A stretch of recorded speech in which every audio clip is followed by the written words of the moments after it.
All right, thanks everyone for joining. This is the Java COP. This month's agenda is Java 8. A lot of people had shown some interest in this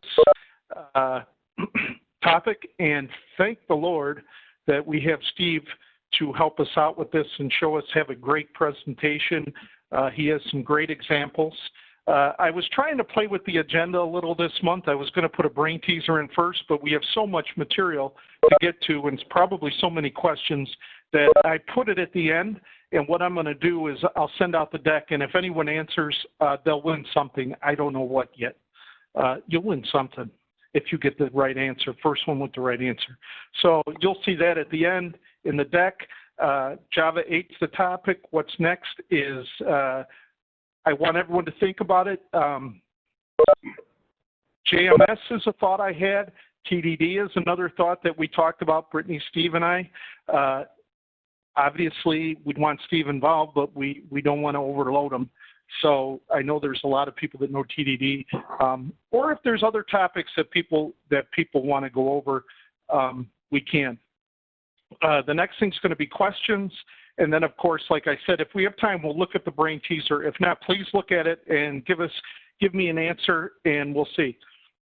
All right, let's get going. I'm going to run through some slides. Please try to hold your questions because we really want to get to Steve's presentation. This is just some terms that we're going to hear and some high-level the high-level principles of Java 8, just so you know, just so when you hear Steve talking about them in his code, it'll make more sense. So let's get moving. Let's see, page down. Okay, you've heard the concept Java 8, imperative versus declarative programming. Imperative is really, in a sense, it's really the old way of programming.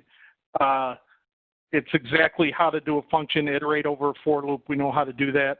Declarative might be, is like a stream to iterate over a list. Now, I pulled this one chart out just to give you a quick view of like a REST interface, a simple REST interface. They did some metrics on it, lines of code, statements, cyclomatic complexity, cognitive complexity. You can see the declarative programming option is usually a much more efficient option in how you want to do things.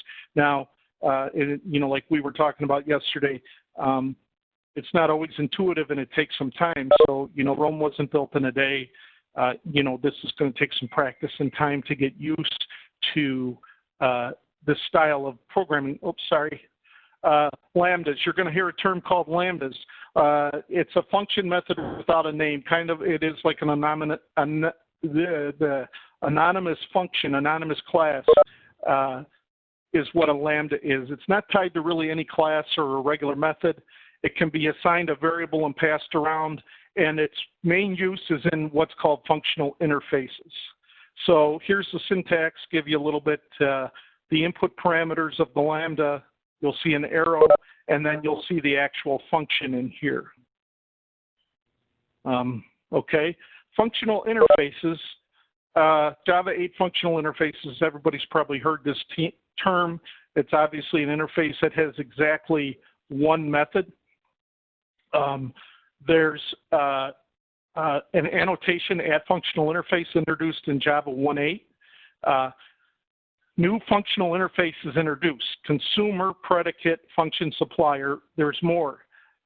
I put there's more because there's also by consumer, by predicate, by function, and all that really means is when you see a consumer, you'll see it takes one input. A by consumer function would take two inputs.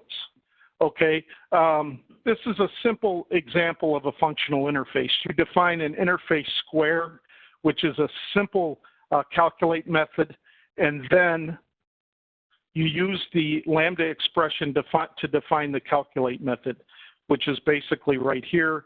You call, you would then call square s, or I'm sorry, the lambda expression is here, square s, and then when you call s.calculate, with the parameter A, it'll pass it in here and give an answer of, in this case, 25.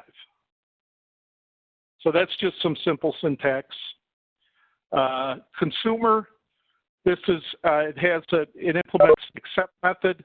It's part of the util package, represents a function which takes one argument and produces a result. Something real simple. This is going to take a string, and in this case, it's going to print out. It's going to hit print.accept Java in this case. So the consumer method in this case is print. You hit the print.accept, and you pass it the string Java, and that's what you're going to get. Okay, the predicate, same thing. Java util function package accepts an input and returns a Boolean, also a by predicate, which takes two inputs. So in this case, you might see what's called chaining of predicates. So you define a predicate greater than 10. You define this very easy function. Then you put lower than 20, and then you kind of chain them together and get a result back. You could print that out. I should have put these print statements in here. Greater than 10 and lower than 20. It's a real simple way to chain predicates and build some simple logical functions that for calculation.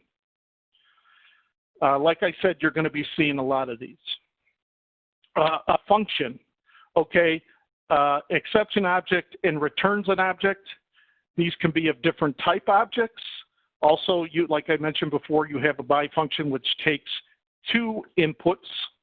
Okay, so in this case, you have a function of a string integer. In this case,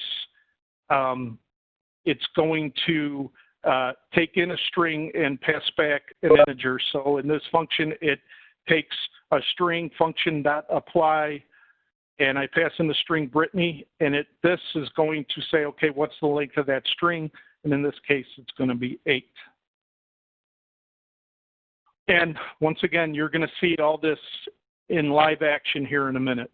Okay, Java 8 strings, everybody loves strings. Introduced as part of Java 8. The main purpose is to perform some operations on collections. There also are parallel operations with the Streams API, which is used without having to spawn multiple threads. Stream operations can be formed, well, I just said that, sequentially or parallel. And then example, notice the optional type. I think we wanted to talk about that later in the presentation, the optional type. But this is kind of what you would see. You could build a stream of, you could build a stream of a list with A, B, C, and filter on the element that contains B, and that would pull out the letter B. Or else you could do a stream.findAny on that stream. Okay, so now we're going to have some live action. Are you ready, Steve? Yeah, I'm ready. All right, let me stop sharing. Yeah, thanks for the intro, Warren. You really flew by that. That was maybe a little too fast for people. Really? I'm sorry. I wanted to get to this because I wanted to say the topics. I mean, we could sit on those. That's fine. That's fine. Okay. I'll try to expand on what you talked about. Yeah. All right. So I have this repo here. You guys can definitely clone it, fork it if you want. You can set up your own repo like this. It's a multi-module repo. It uses Java 7 and 8 in 2 different modules. So it's kind of cool. If you're in the Java 7 one, you can actually see what the Java 8 features would be, but they're red, and so you can't use them, and it won't compile. But at least you can see like what was introduced in Java 8. And yeah, so I just have some setup instructions if you want to run it on your machine. And let's get to it. So we're going to look at like 8 or 9 different examples. We're gonna compare how you would write it in Java, anything basically lower than 8, um, and then how you would write it using streams, the imperative way of programming. Declarative way of programming. Um, and then we're also going to look at probably more of a use case that like an API would have, like iterating through a lot of lists. So we'll look at an example of that as well. All right, so I just wanted to say one thing, Steve. I might have said at the beginning, obviously I was trying to go through my slides so we could get to this, but please stop us at any time and ask questions. We're open for questions, definitely. Yeah, definitely want this to be like interactive, and that'll help me like gauge like where I should slow down on some things and maybe explain. So yeah, please stop me whenever if you have any questions. All right. Are there any? I haven't really showed anything, so. All right, we'll start with this one. So we have multiply each item in a list by 2. So in the Java 7 way, I'd declare a list, numbers 1 through 9, and then I would set up a for loop, and then I would just add item multiply by 2, add it back to my list, print my list. Now let's look at how this would work in streams. Well, first we can declare an int stream right away using range. I don't really use this in any of the projects I work on for HCSC. I don't think you're not going to do too many int streams, but for little things it might come into play. So yeah, you can just you just have this is actually like 1 through 9. This is not inclusive here. Yeah, and then so map. Let's look at map. What does map do?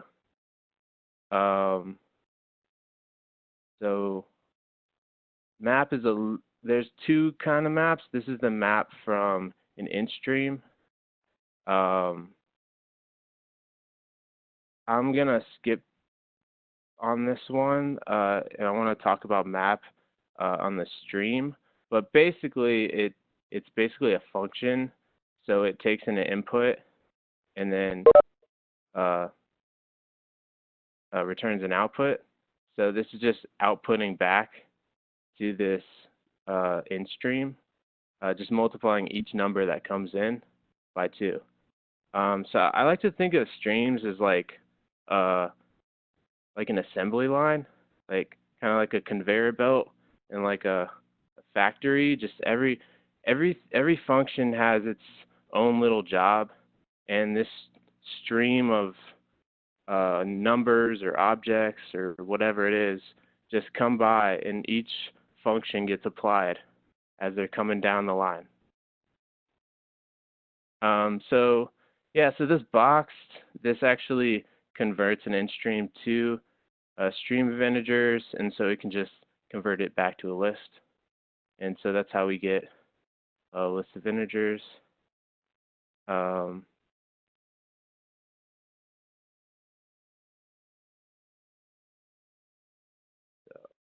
This is going to have a lot of output. We'll just look at the top here. So we got Steve? Yeah. Can you remind me on the map one more time? I'm sorry. Yeah. On the I.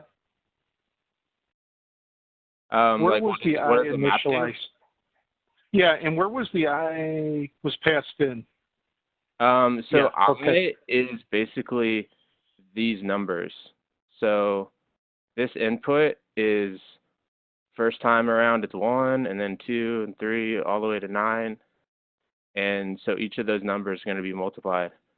So when you see this, 1 comes in multiplied by 2, 2 comes in all the way to 9, 9 comes in multiplied by 2, you get 18. So so this is like this could be anything. These just have to match. You could name it whatever you want. Doesn't really matter.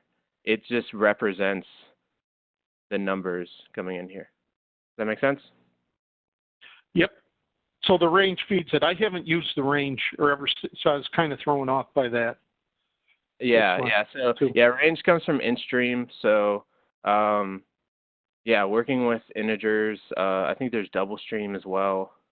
So yeah, when you're not working with objects, you can actually you can just have yeah, numbers in a stream as well. Okay. Are there any questions about this one? So where did you say the stream? Where did you declare? I'm sorry, a little bit slow.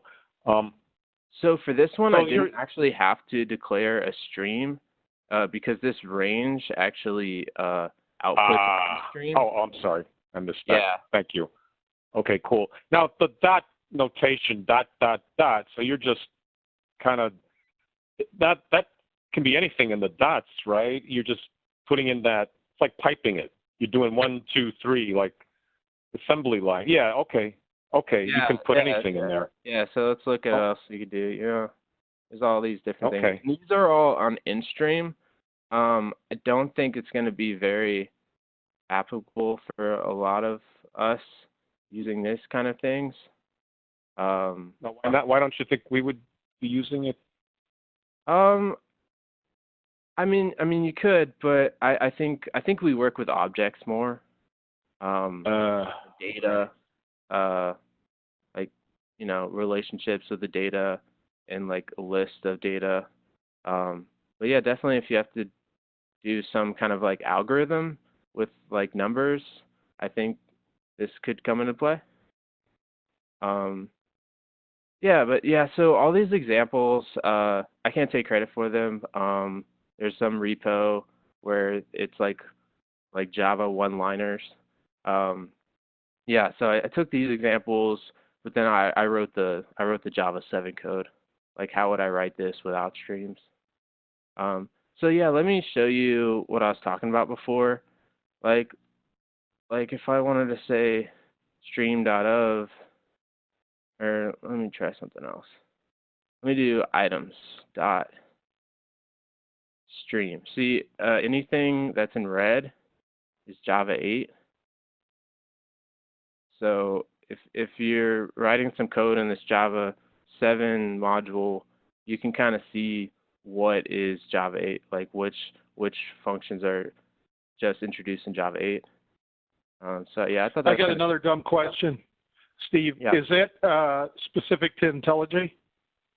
Ooh, I'm not sure. I think Eclipse would be able to handle that as well. Or maybe a plugin or something? Well, okay, go ahead. Yeah, I mean, I think Eclipse has the ability to, you know, autocomplete as well. So I don't know if it'll be like red or like show it but not let you use it. Yeah, so like if I went to use this, then it shows up usage of API documented since 1.8. So no Java 8 code can be written in this module. But yeah, yeah, definitely try it out and see what happens on Eclipse. Okay, I'm gonna move on to the next example. Hey, Steve. Yeah. Sorry, one more question. Yeah. The previous example, you didn't really talk about the collect very much. Oh, okay, sure. Yeah. Okay, yeah. So when you have a stream, you need a way to like end it. Say like I'm done applying functions. I want my list back. So collect is a way to do that, and you can convert it to different things as well. So this is collectors.toList. You could go to a set. If this wouldn't be a map, but if you wanted, you could go to a map, concurrent map, things like that. So yeah, like if we didn't have this,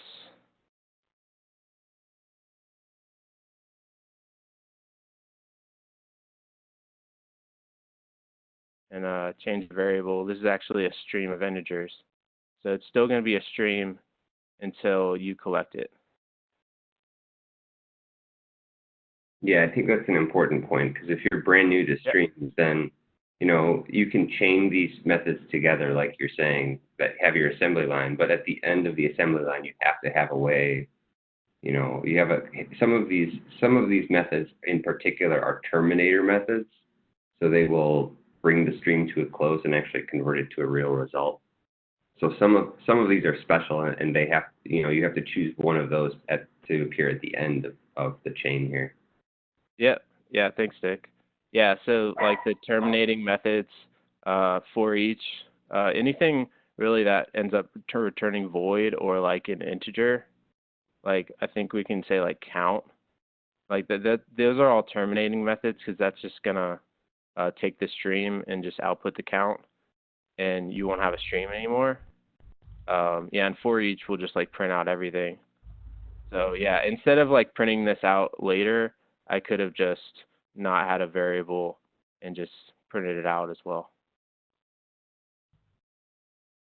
Any more questions?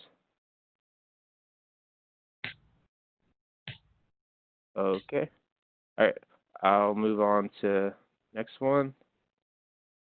So if I wanted to get a sum of a list of numbers, this is like a bunch of numbers from 1 to 1,000. I didn't want to make a list of 1,000 numbers by scratch, so I just did a for loop. So now I have a bunch of numbers. I'm going to iterate through them, get the sum. It might be better ways to do that, maybe using some collections, but that's the way I did it. So how we do that here, one line, here's your list of 1,000 numbers as an int stream, and then sum it. Here's another way to do it, using reduce. So reduce takes an identity. Every time I see this used, I just see it passed in as 0. I don't know much about how the identity is used. Maybe it's some kind of like tracking feature or something. If anyone knows. Yeah, I think That one? I think if you have any familiarity with like assembly language and like accumulators, it's kind of like an accumulator. So it starts off as like an empty value, or generally you do want to set it to 0, because most math kind of operations, you're gonna start off with like nothing in there, and then you're gonna pick up the values from the collection one at a time, or two by two, and then you're gonna kind of like add those in. Like, so the first operation you do will then get put into the identity spot, and then the next iteration it'll pick up what's already in the identity and then run the operation with the next value in the list plus whatever is in the identity. So it's kind of like a running, I want to say tally, but that's not really the best way to think about it. But it's just kind of like a running accumulator, like all your results. Yeah, I was going to say, like, into that value. Like you said, kind of like an accumulator at this point. What's the int? What goes into the int binary operator? Is that just status? Go ahead, Stephen. Sorry. No, you can go if you want. It looks like there's like 2 inputs and then it has an output. So anything that an integer, like the class integer, can do. So you can do. So this one's integer sum. So yeah, it's basically any of these. All of these are those operators. So let's look at this one. So you see that it can be used as a binary operator. So I think a lot of these there's a lot of them up here. Max is a binary operator. So yeah, so a lot of those, if you're working with integers, you'll go through integer sum, and I think there's other versions of reduce. Steven? Yeah. Hi, this is Luis. So the thing with the binary operator is that you are going to receive two parameters of the same type, and you're going to have a response of the same type. So that's why you have the integer binary, because you will receive two integers, and then the result will be an integer. Yep. Yeah. That is the class for that. Yep. Yeah, that makes sense. Yep. Yep. So usually the reduce operation means you are getting the elements in a continuous stream, and you are taking one at a time and appending the value to the prior one. So you are dealing with multiple items, and you are applying the function for next item in the line. So likewise, you're going to apply to every element that you are coming through the stream. So in this case, it is a sum operation. You start out with the first element, and you're taking that output to the second element, and you're taking that output to the third element. Likewise, you're going to go through all your 1000 range values. And in case of identity, if it is a string, you would start with a blank, and or you're going to sometimes you want to collect into array. In this case, it is a integer or the double in case, so you can start at 0.0 or -1, your starting point where you want to start it. So it would help in the reducing operation. In case of map, in the streams, you're going to go through one element at a time. So what are you going to do with the next element, either sum or append, those kind of operations. Yep. Yeah, thanks for clarifying that. Yeah, so it's... Steve? Yeah. Maybe you can like change that identity, and we can see like what will be different, basically. Yeah, sure. Yeah, so here's the number we got. I don't know if I change it.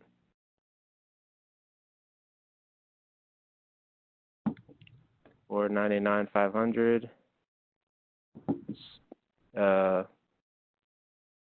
You know, yeah, it did change. It's offset. Yeah, so it added 20. Yeah, so what's happening is when the function starts, it starts with 20 as the one number, and then 1, it takes the first thing out of that list. So the range starts at 1. So it takes 20 and 1 and it adds them together, because that's what we're doing, we're summing. And then it holds on to that 21 inside the identity. And then it picks up 2. And now it's got 21 on one side and 2 on the other. It adds those together. And then it goes 3. Okay. And it just keeps adding that on to that identity. So whatever you start identity off as, like that's what it's going to start off to add with. So that's why most of the time you're going to start off with 0 there. Right. In a lot of cases. It's not, that's not a prescription. I'm just saying, like, you know, sums and multiples and stuff like that. That's usually pretty straightforward, and usually start with 0. Okay. Yeah, thanks. Actually, the word identity is just, you know, misleading, because what is really is just an initialization of the operation. That's it. So that's your initial value, and from there you carry on with whatever operation you have, you know. So that's just your initial value. Yeah, I think in this case we could look at it like that. All right, well, I'm going to move on to the next example. This one actually uses stream. So this is verify if something exists in a string.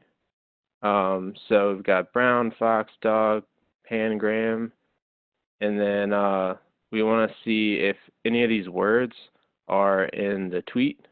So the quick brown fox jumps over a lazy dog.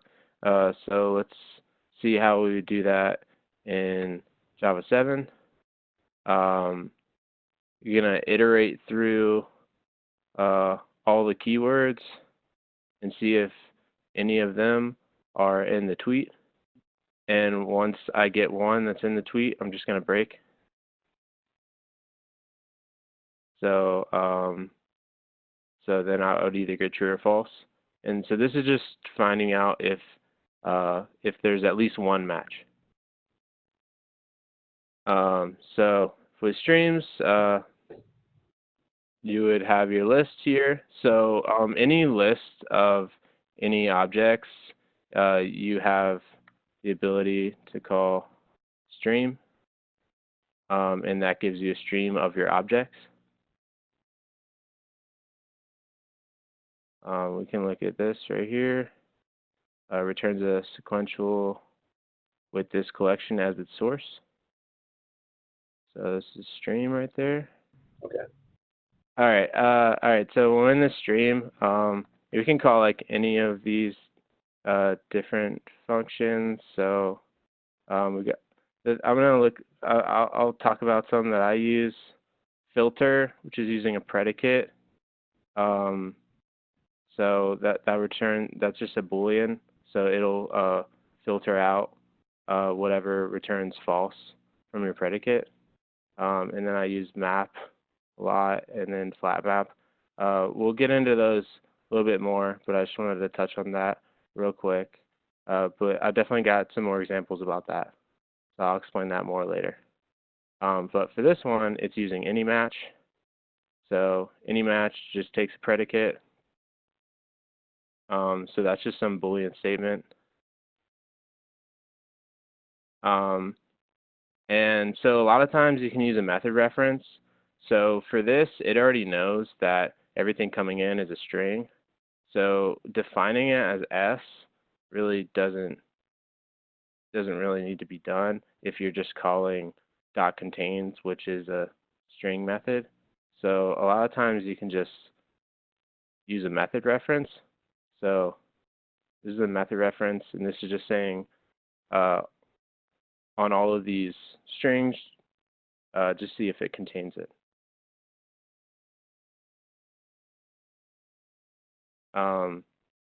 Yeah, and so like if I were to like extract this out into a variable, you see that's a predicate. And then if I replace it back with a lambda, that is the predicate. So if you end up doing this a lot, you could define this as a variable. You could pass it around in a lot of different functions. That way you're not redefining it all the time. So that's a really cool thing about lambdas, is that because they're just anonymous functions, they can be passed around, and they're just values. Any questions on this one? So in that case, any match is gonna be like a stopper or terminator of the stream? I think so. I think with this one, it'll stop once it finds something that's true. May not evaluate the predicate on all elements if not necessary. So I think once it finds something that's true, it stops.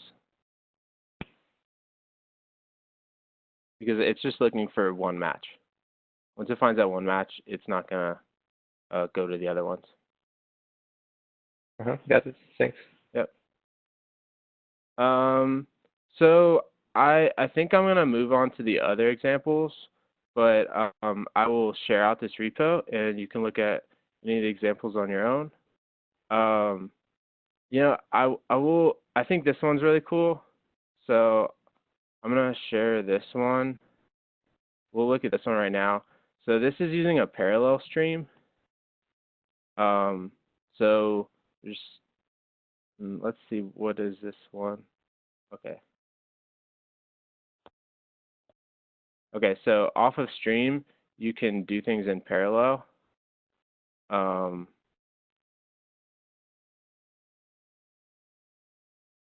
Kind of new to this, so yeah. I'll try to answer your questions, but I might not know them, but maybe someone else will. But I just want to show you like what this looks like. So this is getting all the prime numbers from 0 to 1,000,000, and without parallel, this takes like over a minute, and with parallel, it just takes 23 seconds. Because like printing them out, it's just doing it asynchronously, whichever one comes first in the stream. So yeah, so like sometimes if order matters to you, it might not be the best bet, but if you can do things faster using parallel, that will be good. I didn't do an example for Java 7 on this. I think there is some way to do it with fork and join. I was kind of researching on it. I was thinking about doing it, but it just looked like way too intense. And but this is a lot easier using Java 8. Has anyone ever used fork and join? It's a way of parallel processing. Yes. I used it with C, but I don't think I ever used it with Java. Yeah, I was about to say I've done it in C and C++, but not, okay. not anything else. Okay. Yeah, so yeah, for the Java 7, I just did a normal fork. Do you have an example of fork and join here? No. No, Okay. I don't. I have an article about it that I was reading, but no. So in what cases we can use fork and join? Well, fork and join, I think became available in Java 7. But using, this is all about Java 8, so I didn't want to really go into fork and join. With Java 8, using streams, you can just add parallel, and that's it. And that will do all this in parallel. So this is done. It printed out So all it cuts the complexity for you. You know, and if anyone wants to do that assignment, they can, the fork and join. Oh yeah, yeah, that'd be really interesting. I've never really seen that done before. So, yeah. So this is a yeah. Mm-hmm. Sorry, I have a question. So parallel, is it thread safe? What is that? Is parallel thread safe? I'm not sure. Okay. Parallel is not thread safe. So there are certain constraints while you are using this approach.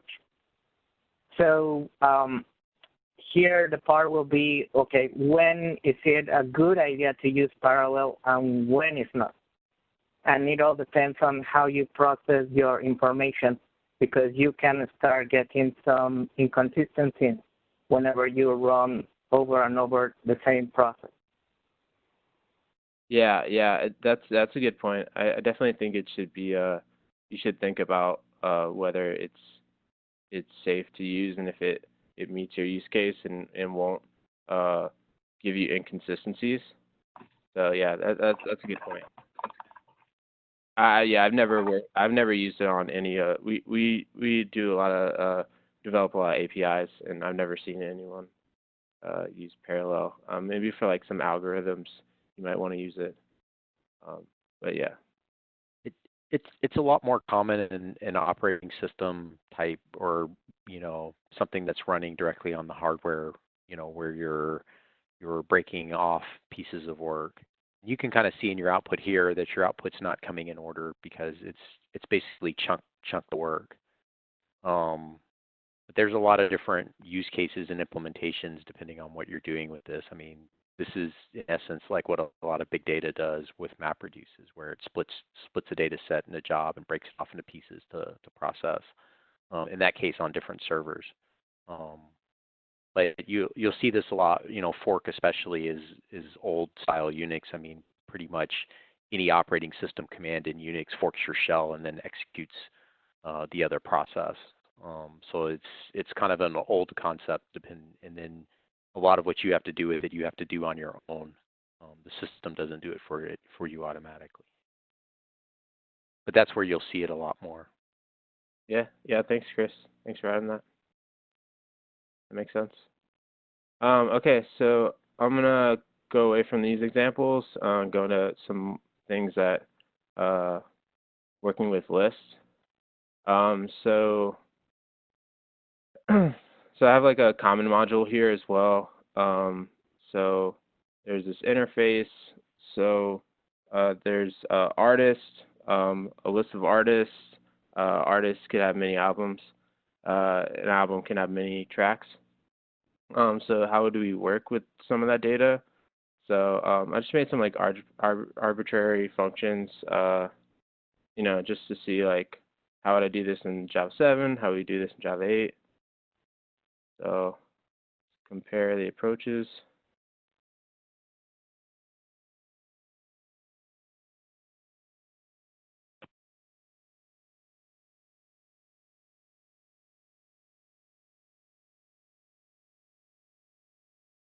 Okay, so on top there's Java 7, and on the bottom there's 8. So like as for lines of code, I mean, yeah, all this could be one line, but to make it look a little neater, you can just have the function be on each line. So yeah, for the Java 7, we want to create a list on the outside, iterate through the artist. We're getting all the albums after a release date that's passed in. So we want to get all of the albums from all of the artists and return the albums after that release date. So yeah, so with Java 7, we're working with Gregorian calendar. With Java 8, local date was introduced. So I'm converting the date into a calendar here, and then saying if it's after that date, add it to the list, return the list. And then for Java 8, we're going to take that list of artists, convert it to a stream of artists, and then to get all the albums. So let me replace this with a lambda in case the method reference is a little confusing. So this is just an artist, a single artist has come in and we're just getting the albums. So now we have a stream of a list of albums. So now we want to flatten that down because we want to look at all the albums from all of the artists. We don't care if an album is related to a particular artist. So that's where flat map comes into play. And look at the definition of flat map.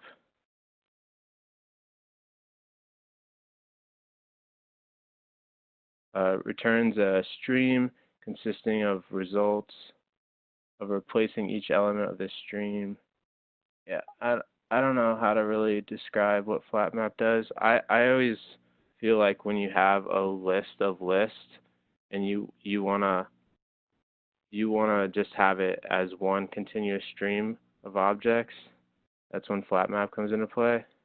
But if anyone else has a good description of flat map, I'm still learning more about it, so that's one that I'm not too experienced with. So it'd be kind of like what you said. It'd be like you had a list of lists, and instead you're going to make one list with all the elements in it. Yep. Thanks for reiterating that. Yeah, and so after this flat map, we just want to output a stream again. So now we're working with a stream of albums. So now there's just albums coming down, and we just want to filter out the ones, we just want to keep the ones that are after that particular release date. So then you just add the filter, and then what's returned is just those albums. I have a test for this as well. I'm not going to show the test unless you want to see them. I'm just going to go through each one and just explain how it would work. Steve? Yeah. I have a question. So before that, you used like column, right? notation. Oh yeah, this method reference right here. Yeah, I mean you replace this with lambda, right? Expression. Yeah. So when before that, what was it? What is data type? So it's artist has a method get albums. So instead of like giving a definition to this and saying it's the object, this is just saying like call this class on this class, call this method on all of the artists. So it's just a method reference. There's just two different ways to do it, and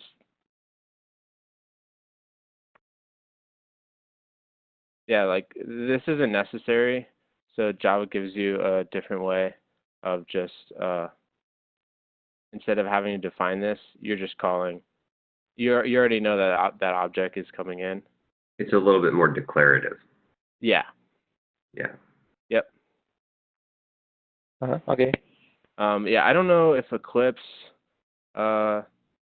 works like this, but IntelliJ is pretty good at like, I can even like, let's see what this looks like.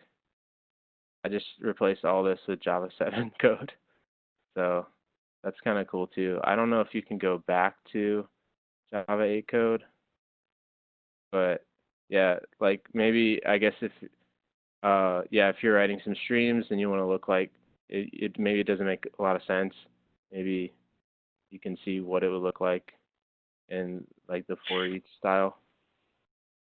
Stephen? Yeah. This is Liz. I have a question. Where you have in line 22 of Java 7, you have to calendar. What type of object is the album get release date? Is it a util.date, or is it an SQL date, or is it a string? Yeah, so Not that one. Not that one. The get release date. Oh yeah, this is What is that returning? It's a string. Oh, okay. Gotcha. Yeah, so because if you were using the date as is, you will not need to change it to calendar. You actually can do directly album get release date and use the dot after. Right, yeah. But yeah, because I'm using like an interface and I wanted to do the same thing on Java 7 and 8, I wanted to use local date on 8 just to point out that local date was introduced. Yeah. Like. Have you tried converting from a util.date to an IO local date? It's a lot of code, man. I don't know. Which one is it? Date. When you try to convert a regular, date, like the java.util.date, right, to new local date. Yeah. That's a lot of code and transformation, man. It's crazy. Okay. Oh yeah. Yeah, and it's still backwards compatible. Like you're not like forced to do it. But yeah. Yeah. Yeah, I can imagine. Yeah, so that's the only reason I did that. I could have like made both of these calendar. But yeah, so I just made some like 2 calendar and 2 local date just so I could like work with the after functions in each one. All right, well, Steve, I had a quick question here. Yeah. Quick question. Yeah. Have you the performance of these two? Just I know it's kind of a simple thing, but if you had a lot of data in here, what would you think would be more performant? Have you done any of those kind of tests? No, I haven't done any of those tests. I don't know if I could say for sure one would be more performant over the other. My guess would be they would perform the same, but it's more the look and feel of them.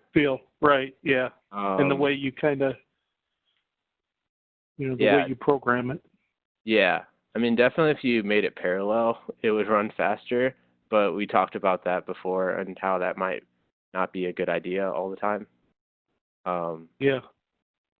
Yeah, so but I read an article And I haven't done any testing on it, but even if you're using just the vanilla stream, you know, the non-parallelized stream, there is potential for, you know, the way that it processes it is I want to say it's not exactly this, but it's something like look-ahead processing, where if the stream determines it can jump out early of one of the chained methods, it will do that and move on to the next chain if it can.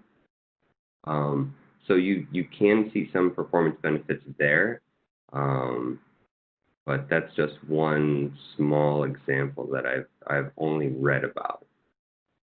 Yeah, I read a similar thing. Yeah, that makes sense. So yeah, I mean, yeah, like if you're not breaking out of your for loops in your like Java 7 code, yeah, you won't get those performance boosts. Yeah, that's a good point, because like I walked away. We might have read the same article, but I walked away from it thinking like, hey, you know, if I'm very proactive about breaking out of my for loops when situations arise, then, you know, maybe I'll get the same level of performance, but that would take a lot of work, and it's also just, it makes it more imperative and harder to read and maintain. Right. Yeah. At that point, you know, if you're on Java 8, you just maybe use a stream. Yeah. Are there any other questions before we wrap up? So at the beginning, you gave the definition. We're moving towards, trying to move more towards declarative, procedural, and away from imperative. Is that kind of where we're going? And we don't want to show coding and imperative programming. We just want to look at see the function, see what's. Is that kind of where we're going? I just put that slide in there. I don't necessarily say that's where we're going, unless someone wants to correct me. I think it's where we'd like to go, but it necessarily doesn't, you know, it's not to say that you have to just scrap everything and go declarative. Mm-hmm. Yeah. If that makes sense. Yeah, I've got an opinion. Yeah, go on ahead. That. Go ahead. Yeah, so like with some of this stuff, especially if it's new to you, I know when I first saw it, like the for each style is just more intuitive because I already know it. So if you bring this to your team and transform all your code into streams and no one understands it, that's not benefiting anyone. So it's always optional, and I would say introduce it slowly, or practice on your own time, and try to get a hang of it. If you like it, go ahead and try it. But if not, I think you can keep doing it the way you're doing it. Just know that there's an option for this. Yeah, because it could get like a regex. You could get cryptic, and sometimes simple and stupid is good. But I guess if it saves you a lot of effort, maybe you could just document what you're doing, and that might help. You know, if it's going to really help you save lines of code, maybe it's better to go and just assume the person's reading it doesn't know. Because you could have a huge system, and if you're intermixing lambdas in the same methods, it could be hard to maintain. It's always a challenge with which route to go.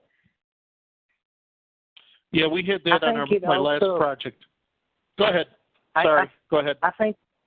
Sorry, no problem. I think it also depends on what are you trying to accomplish. Because, for instance, if you are trying to get advantage of streams, then you definitely need lambdas. But if you are not going to use that feature that much, then using lambdas will not improve anything in your code. So it truly depends on what feature you want to use in your coding and the strategy that you have for all those interfaces to be public. Otherwise, you will end up with files and files with the same definition of the different lambdas, and maintain it will be a nightmare. So it really depends on the architecture you have and the features you will be using in your coding.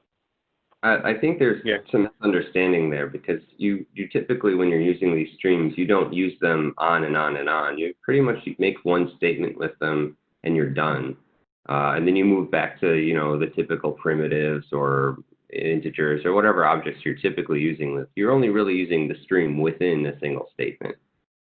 So I don't think there's an issue of mixing these things.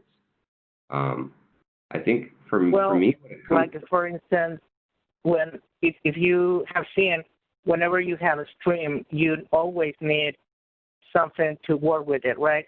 And that's when all these interfaces come handy. So those interfaces are actually behaviors that you will have well-defined and you will be able to use across your programming without having to rewrite that code over and over again. And you can always change those in behaviors, right? Like when you have different predicates, you can use it in your filters. You can use all these suppliers. You can use many of those interfaces that will be an advantage whenever you are using a stream. Yes, I see what you mean. That's true. And yes, I think what everyone is saying is very valid. Like you do want to consider your team and what their speed of learning is, and also the speed of like updates to your code. Yeah. If you're just gonna write code once and then not touch it for a long time, it's gonna be hard to start integrating this because everyone's gonna have to look at that code and try to figure out what is it doing here versus what is it doing there. But if you're changing that same piece of code over and over again, and your team is going to stare at it many times, I think you're going to have opportunities to start sort of learning this vocabulary, and it can make it easier to like walk into a piece of code and like look at it and understand exactly what's going on because it is declarative over imperative. I think that's the main advantage is it's easy to walk up to and like understand what it's trying to do. Yeah, I agree. Also, debugging with this could be challenging because, like when you have the old, imperative programming, you can go line by line. But when you have a Lambda, there is not truly debugging. You need to use the peek method to see, okay, what is happening from this code to the other in the pipeline. Among methods, you need to have that peek. You cannot truly go in and see what is going line by line like you would do in imperative programming when you are debugging. I know IntelliJ does have features where it will when you put a breakpoint, it will ask you, do you want the breakpoint like here or do you want it inside of the Lambda? So it'll actually give you that option. So I have debug inside of Lambda functions, and so that is possible. Does it step you through each iteration? Will it step you through each one? Like, say, debugging like an Excel function, would it inside of the Lambda? Sometimes that can be a little tricky. Sometimes you have to put multiple breakpoints. Yeah, I don't know if I can say that for sure.